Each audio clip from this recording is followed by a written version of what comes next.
You know where that is on the map? Okay, great. And you know where Marseille is as well? Okay, wonderful. So Toulouse is where you have the aircraft industry, and Marseille is where you have the helicopter industry. Okay? And we come from Marseille, where the helicopter. So what happened in 2018 is that Airbus helicopter started as a innovative project, so they pulled project into, it was entrepreneurial. And they said, okay, we want to see all the projects, we need innovative projects in the line, and we'll choose one, okay? So they chose this one out of 250 of those.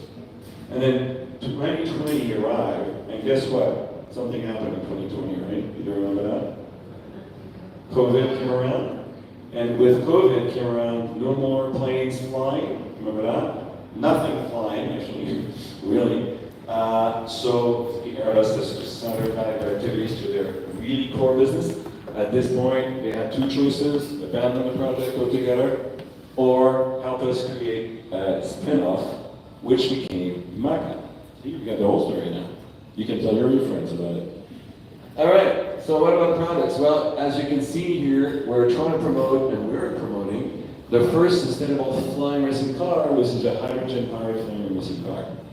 This beautiful project is 5 meters long, is 350 kilos. It will bear a pilot on board. I'm saying this because our competitors are running already and championships are happening, but they're actually without pilots, okay? They're autonomous, totally different numbers. And you have an advanced security system. We'll talk about it later if you have questions about the advanced security system. The speed is up to 250 kilometers an hour. And guess what? What comes out of the car once you're running it, since it runs on hydrogen? Anybody has an answer? Water. There you go. We have an engineer in the group. Bravo. All right, here you go. Yes, the only thing coming out of the car is water, and this is why we have 0% CO2 emission. So we're a green car. Wonderful. So where are the challenges we're trying to address here? We're a sports lover, motorsports lover, and we love basically racing cars and Formula One and other things. And when we saw that, we thought that it was time for the motorsports industry to come into a phase where they would actually do less CO2 emission and be less, actually, more sustainable, sorry. We started to create this project as well. It was a two-way thing, which really important for us. And this is why we created this new competition, because it's a competition we're trying, it's a new challenge. So basically it doesn't exist, right? You're looking at a motorsports that is created from A to Z, okay, from scratch. So we're creating the environment, we're creating the car and the environment at the same time. Okay? Pretty challenging, but really exciting. So our solution is very simple. And I think I have a question, somebody in the crowd says, why do you do sports? I think it was your question. Versus the air taxi that everybody else does. Well, there's a very good reason for that. See, this machine on the right out there is really heavy. And it's actually flying over populated areas. Okay? And it's also transporting people like you. In this very simple case, when you transport people over populated areas in something that's flying, like a plane, helicopter, or something else, you need what we call a certification, which is extremely hard to obtain. And in this case, all the ones that were doing air taxis until now, we're talking Volocopter, Lilium, I don't know if you know anything about the VTOL market, but they've been here for about 7-8 years. Their stock pricing surged in the 2020s because everybody thought it was going to be done in a snap of a hand, and obviously it didn't, and now they totally crashed. So I think our motto, and what we decided to do, sports versus air taxi, we're pretty bail in that favor. Why? Overpopulated areas, and secondly, there's only one person on board, and that's the pilot. Now he's got a really good insurance policy, believe me, and he takes the risk or he doesn't, depending on what he wants to do with it. But we don't transport people. We don't put anybody at risk, okay? I'll tell you also about the spectators and things like that, if you have questions about it, how we actually make sure there's no accidents. Can we do less cocktails, if you don't mind, because the ching is a bit disturbing. Thank you so much. And then also, really what was important is the testing. So what you see here on the left side is that the motorsports are the ideal testing ground for new technologies and processes. Why? Because this is what happened in the motorsports for cars. Today you have like turbo engines, whatever it is, you've got ABS, you've got all that good stuff, right? All that came from motorsports. Now it's actually, you use it every day. You don't even think about it. But guess what? It came from motorsports because they were really testing hard. So what we're doing with this project is testing all the technologies that can work out so that in the future, we make those air taxis the real way they need to be. And we know that it's safe. Okay, this is really the most important part. We also want faster revenues. I told you about lithium, helicopter, other companies like these, zero revenue. Now, when you tell your investor you have zero revenue for 7 years and your burn rate is huge, like millions of dollars every day, it hurts, okay? So at one point you need to prove money is going to come in. We want to make the money come in day one. Third, faster revenues. Fourth, social acceptance. If I were to tell you that here in this sky right now, you would see dozens of air taxis flying around, how would you feel? Very secure, not very secure, not secure at all. How would you feel? Not very secure. Raise your hand. One only. Okay, so you guys are really good. I mean, you're advanced, okay, and you're thinking. Most of the people I talk to, no, they just don't want to see those cars over their head every morning, okay, when they go to work. No, not yet. That's what we need to build, okay? Yeah, social acceptance. This is key to the success of the project. Okay. Sir? Problemo? Hello? Anybody in the crowd? Technician? Working. It works. Woo. Just a bit late. Okay. It's slower than the car, believe me. Okay. And basically the market, what the predictions for Morgan Stanley, I can do those, there's sources on here, are about to reach 320 billion by 2030 for what they call air taxis, but I'm not sure yet. But I can tell you that the next one, which is this, is actually, I think, valid. We're looking at $1.5 trillion by the 2040s. And I believe that's going to be actually reachable. See, Tesla wasn't built in one day. Okay? It took them 15 years to get where they are. It'll take a time to get those air taxis flying, but in the meantime, we're going to make money without having to wait 2040. Okay? That's the whole point. You're going to make money. That's the point too. Now, competition. Do we have competition? Yes, we do.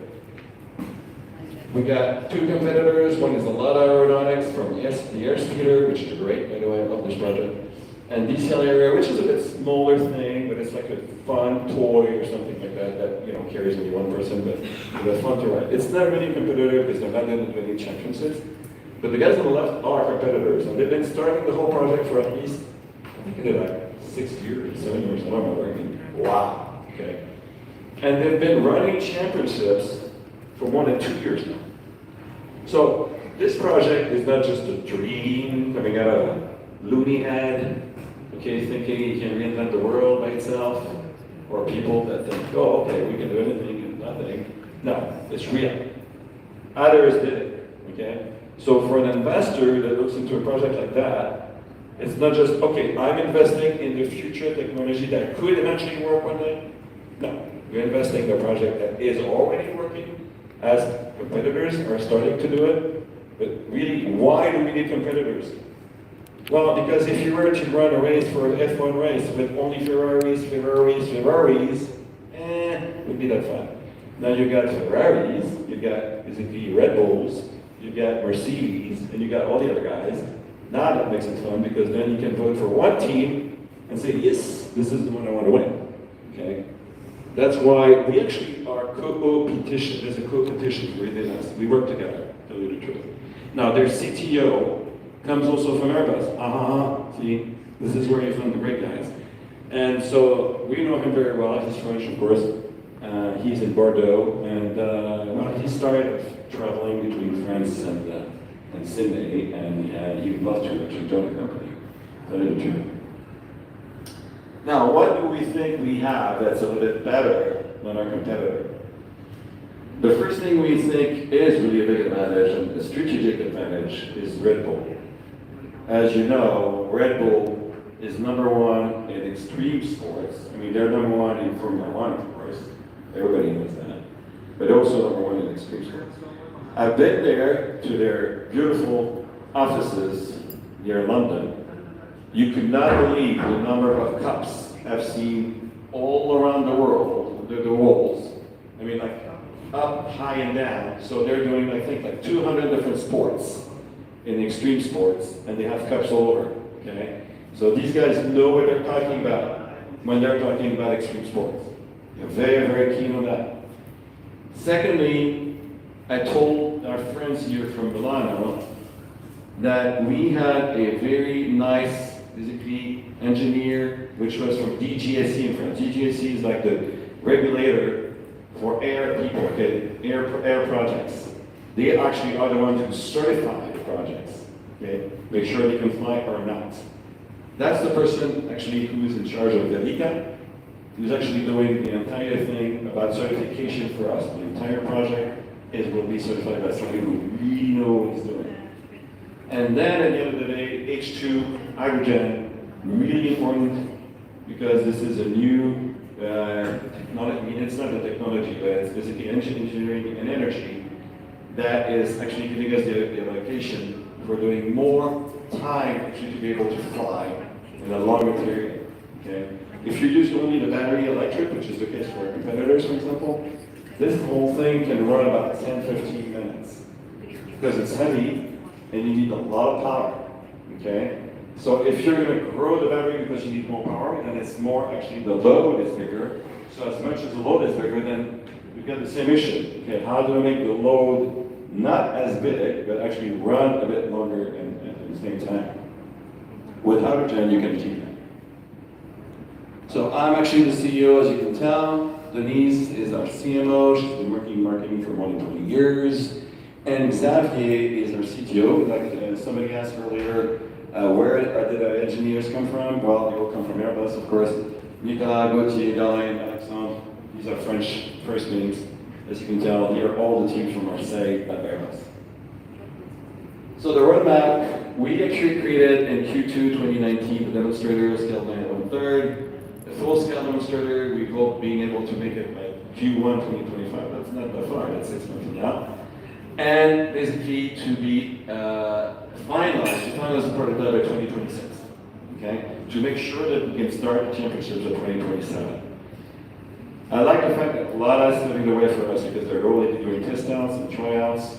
So basically it's going to be much easier for us to do it. And see also the places and the spots where we can do it. Actually, Dubai is a great spot for this, as you can imagine. Loads and loads of desert around here. Very nice place to do testing.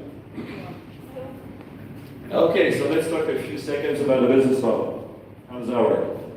Okay, there's 3 phases here. The first phase is actually about doing the same thing that Aston Martin and Red Bull did together. Because as you see here on the left side, you've got the Aston Martin Valkyrie. This car has been created, engineered, designed by Red Bull. Believe it or not, the only thing inside that's not Red Bull is the engine. It comes from Aston Martin. This car was sold on day 1. They sold 100 cars at 2.5 million. That's 250 million in one day. I'd love to do that. Collectors are very interested in actually trying that out. And have a bottle with a numbering on it that says you have number 1, you have number 2, you have number 3. And you have basically Verstappen coming in and say, okay, you know what, I'm going to sign those cars. I can tell you, this will sell like pancakes. Because a lot of collectors around the world, the only thing they need is something that's extremely rare. Okay, it's not that because it's super valuable, it's because it's super rare to acquire. Okay, this is what makes an item collectible. Okay, and once you buy it, and you know you've got all of them are actually bought out, you know that the price of your collector item is going to double or triple in the next couple of years. That's really interesting for them. That's why they collect the cars, by the way. It's not because they're beautiful. Because they're making money out of it, or both. Okay, some of them keep them actually. But what happens is that they have those, I mean, I've seen those collectors. they have like those parking lots for themselves, right, next to their really big houses or whatever it is. And then they have multiple storage. And they have Lamborghinis, Bugattis, whatever E's, you know, Ferraris, of course. And you just look at them. It's like a collector's item. So they have somebody clean them every day, of course. But that's not it. Okay? They don't move from that garage, okay? Because if they crash them or they have a little hint on them, that's a problem. Okay, so you don't move those cars. Now we do have a representative in the U.S. They're called Aeroton, and they're based actually in West Palm Beach. Everybody there being in Florida, West Palm Beach? Anybody? Okay, 1, 2, 3, 4. So what do you remember from West Palm Beach? Lots of rich people. Trump's house, that's one. And lots of rich people, basically, okay? And so these people have the money. I mean, for them, 2.5 million is like, okay. And we give you like $1 bill almost, okay? So this is a nice place. I mean, of course Dubai is great. I mean, there's a lot of places in the world where you have a lot of rich people. But we think that this is also a nice place to start visiting and promoting the project. So let's talk about the next phase right now. The next phase is this became the business model, phase 2. So we're talking 2026, 2030. FIA revenue is 160 billion euros. You know what that is? That's actually the GDP of 5 countries. Okay? A lot of money. And just in terms of sponsorship, you're looking at $30 billion in the last 15 years. Now, guess who asked me to meet with them this afternoon? Who? Porsche? Not Ferrari. No, remember, I'm not going to be a competitor of Ferrari, of course. That's not the point. But they don't diversify and that kind of thing. No. I met with a potential sponsor. They're called Rolex. I don't know if you know those guys, but they're pretty big. And very, very interested about a project. Okay? They're here. They were here at an office like 20 minutes from here. They had the whole board. They had like 20 people in that room. It's pretty impressive. Okay, so yeah, I think we got something pretty cool here. If they think so, at least I think it's okay. Now, phase 3 is 2030 plus. So what happens then? Well, now we've proven it works. We've proven that we've got the technology. We've proven that it's safe. We've proven that people are not too worried anymore to see things, in advance. So social acceptance is a bit better in 5-10 years. And at that point, then we can build those air taxis with the right people. We've been approached by Honda. We've been approached by Hyundai. We've been approached by Renault in France. They're very interested in furthering partnerships in terms of industrial. We could do autonomous taxis, air taxis, 1 person, 2 persons. Right. So, this is the end. Here we go. Asking price. We're looking for 1.1 million. What do we want to do with that money?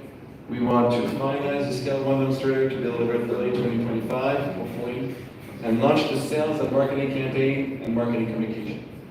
Now, some of you have seen already in other presentations, about 3 months or 6 months ago. And you might wonder, do we get the million yet? We got a portion of it, because one of our investors, potential investors, already forked out $250K. This is the lead investor who's coming from Singapore.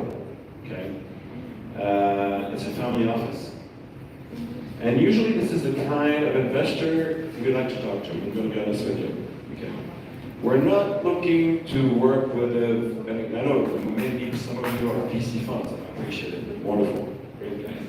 But usually a VC fund reports to an LP or someone who says, "I want my money back in 7 years, whatever it is, and I want a return on investment like 10, 20, 30, whatever percent." Okay? So you have to reach a goal, and usually, basically, hardware is maybe we'll see whatever it is, because you got AI, cloud, the whole normal stuff, right? Now, some of them can take a risk, and I appreciate that. The family office is really a core. This is the core personality we're looking for.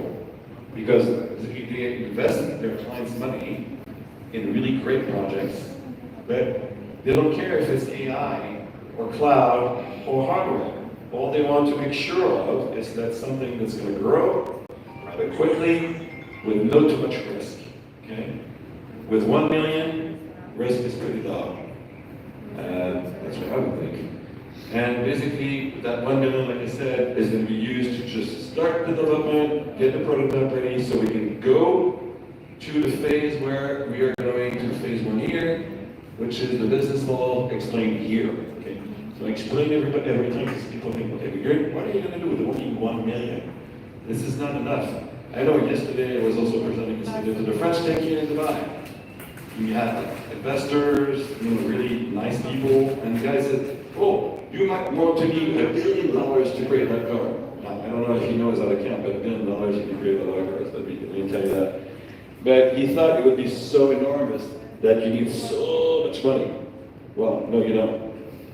Because with $1 million, you get a car that you can sell, and you can do 50 million tomorrow morning. And with 50 million tomorrow morning, then you can go and create a final car that you want for the championship. Because at the end of the day, I can tell you, the real money is not in the car. The real money is here. Championship. You're talking billions. So we are a sports company creating a project that is a media, actually entertainment project. That's going to bring a lot of cash, not just because you're creating a car, but you're creating a new concept. You're creating a new championship, something that's going to last, okay? Because some people are asking me, oh, how many of those are you going to sell? Because they think, oh, 1 car, 2 cars, or 3, or 4? I don't know. If I only sell 10, or I sell the license to people who want to create their own cars to make it happen so we have different teams, that's all I want. But you know what I really want? I want stakes in the championships. The ones who become the billionaires are not the ones running actually the teams. They're the ones running actually the championships. So, I hope you're convinced that there's something to do here together, and that we can eventually manage, a nice, future together, because I think this is what we're looking for. And I only need one